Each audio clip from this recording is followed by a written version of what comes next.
Bismillahirrahmanirrahim. Assalamualaikum warahmatullahi wabarakatuh.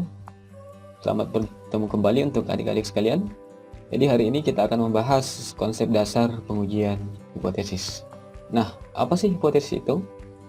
Ya, hipotesis berasal dari bahasa Yunani yang pertama hypo, yang berarti di bawah atau lemah, kemudian tesis berarti pendirian atau pendapat. Jadi bisa diartikan hipotesis adalah pendapat yang lemah atau anggapan dasar yang lemah. Kenapa dikatakan lemah? Karena masih harus dibuktikan apakah pendapat itu benar atau salah. Nah, dalam kehidupan sehari-hari, adik-adik sekalian sebenarnya sering mengajukan hipotesis. Misalnya seperti ini, ketika adik-adik melihat langit itu mendung, maka akan muncul dugaan yang bersifat lemah bahwa sebentar lagi akan hujan. Kenapa dikatakan lemah? Karena masih perlu dibuktikan apakah nanti benar hujan atau tidak, ya. Jadi untuk menilai apakah dugaan adik-adik benar atau tidak, maka perlu diuji kebenarannya. Nah, sama dengan ketika adik-adik mendekati seorang cewek, ya. Mungkin adik-adik berhipotesis bahwa cewek ini suka sama saya. Karena terlalu pede, maka untuk membuktikan itu, apakah dugaan adik-adik yang lemah tadi karena terlalu pede mengatakan bahwa perempuan itu suka sama saya atau tidak suka sama saya, kita menganggap bahwa dia suka sama saya, maka ditembak. Kalau diterima berarti dugaan adik-adik tadi itu benar. Apabila ditolak, maka dugaan adik-adik tadi salah. Maka dari itu hipotesis itu bersifat lemah karena masih perlu dibuktikan apakah dia benar atau salah. Nah, jadi secara singkat, hipotesis adalah jawaban sementara terhadap masalah yang masih bersifat praduga, ya. Jadi ini masih bersifat praduga karena masih harus dibuktikan kebenarannya. Nah, dalam penelitian pendidikan, terutama terkait dengan metode eksperimen yang akan adik-adik pelajari dalam metodologi penelitian, maka ini akan selalu berhubungan dengan hipotesis yang akan diuji.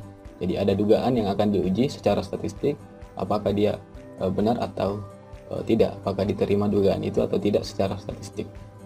Nah, dalam hipotesis ini, jadi hipotesis penelitian bisa diartikan sebagai jawaban sementara terhadap perumusan masalah pada suatu penelitian, terutama terkait dengan kuasi eksperimen nanti. Nah, rumusan masalah ini itu bisa berupa tentang hubungan, bisa berupa tentang perbandingan, atau deskripsi. Ya, jadi nanti masing-masing kita akan pelajari ini bagaimana hipotesis yang hubungan, bagaimana hipotesis yang perbandingan, dan bagaimana hipotesis yang deskripsi. Kemudian ada hipotesis statistik, adalah pernyataan statistik tentang suatu parameter, apakah parameter dari populasi atau parameter dari sampel itu sendiri. Nah, supaya lebih jelas, tidak ngambang, kita berikan sebuah contoh. Jadi misalnya ada suatu dugaan, misalnya si Chris di kelas kalian menduga bahwa Pak, kami yakin Pak bahwa rata-rata nilai mahasiswa di kelas lokal A1 semester 5 pendidikan bahasa Indonesia itu sama dengan 80. Jadi Chris memberikan dugaan sementara bahwa rata-rata di nilai stilistika di semester 5 itu sama dengan 80. Maka dari itu saya penasaran, kemudian saya ingin menguji coba. Jadi dari rumusan masalah ini, kita lihat ada dugaan di dalamnya. Apa dugaannya? Bahwa rata-ratanya adalah 80 menurut Chris tadi. Nah, ini yang perlu dibuktikan lewat penelitian. Ya, ini yang akan perlu dibuktikan. Nah, ketika kita menduga bahwa rata-ratanya adalah 80, maka ada dua kemungkinan di sini. Jadi hipotesis yang muncul itu ada dua. Pertama, H0 sesuai dengan dugaan kita bahwa rata-rata nilai stilistika mahasiswa pendidikan bahasa Indonesia semester 5 UBT adalah sama dengan 80. Kemudian andai saja ini tidak diterima, maka ada dugaan lain. Jadi jawaban lain bahwa rata-rata nilai stilistika mahasiswa pendidikan bahasa Indonesia semester 5 UBT tidak sama dengan 80. Ya.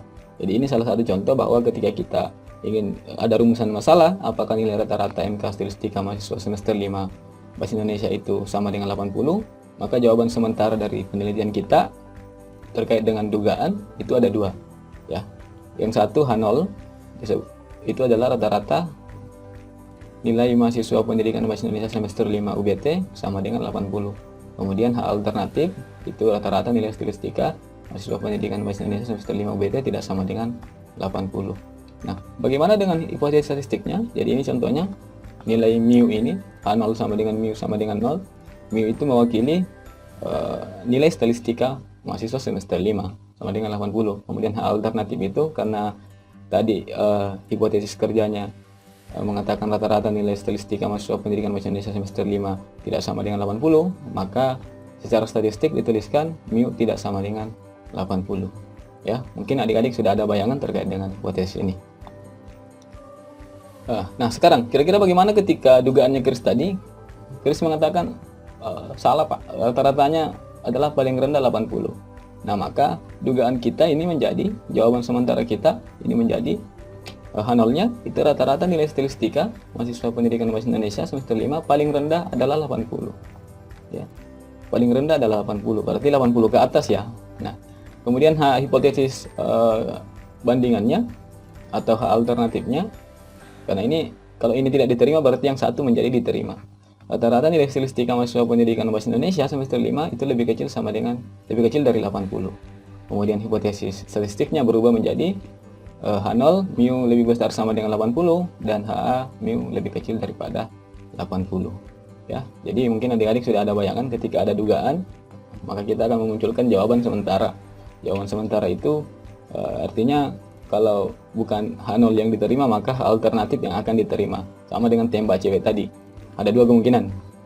Pertama, apakah adik-adik diterima atau apakah adik-adik ditolak. Nah, seperti itu kira-kira. Nah, dalam sekilas info bahwa H alternatif ya, karena kenapa H0 sebenarnya perbandingannya adalah H alternatif. H alternatif ini kadang ditulis menjadi H1, H2 dan seterusnya, tergantung berapa hipotesis alternatif yang diajukan, karena bisa jadi akan menjadi H0, H1, H2 tergantung berapa hipotesis. Nah, khusus kasus yang di atas ini hanya H0 dan HA atau H0 dan H1. Karena kenapa? Hanya ada dua kemungkinan dari rumusan masalah yang diajukan, apakah nilainya sama dengan 80 atau tidak sama dengan 80. Nah, baik adik-adik, karena tadi ada dua yang diterima, apakah H0 atau HA yang diterima setelah kita melakukan pengujian, maka ada dua kemungkinan kita melakukan kesalahan. Nah, kesalahan yang pertama, apabila kita menolak hipotesis 0 yang benar, artinya kita menolak H0 yang benar, yang seharusnya diterima. Kemudian kesalahan tipe 2, apabila kita menerima hipotesis yang seharusnya ditolak. Ya. Nah, sekarang ini tabelnya. Jadi satu kesalahan jenis 1 yaitu apabila menolak yang seharusnya diterima.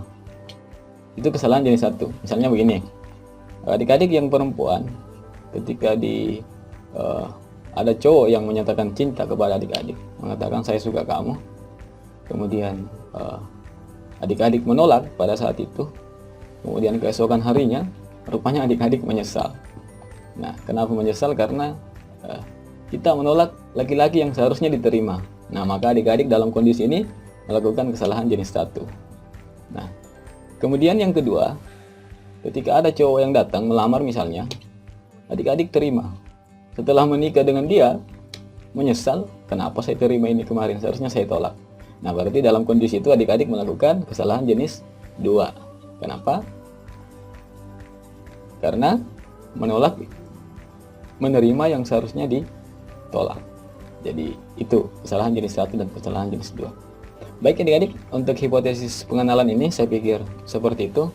Nah, di video berikutnya kita akan membahas terkait hipotesis deskriptif, terkait dengan suatu nilai, kemudian hipotesis komparatif terkait dengan hipotesis yang membandingkan, kemudian ada hipotesis asosiatif, hipotesis yang mempelajari tentang hubungan. Nah, baik, saya pikir cukup. Saya akhiri. Assalamualaikum warahmatullahi wabarakatuh dan sampai jumpa.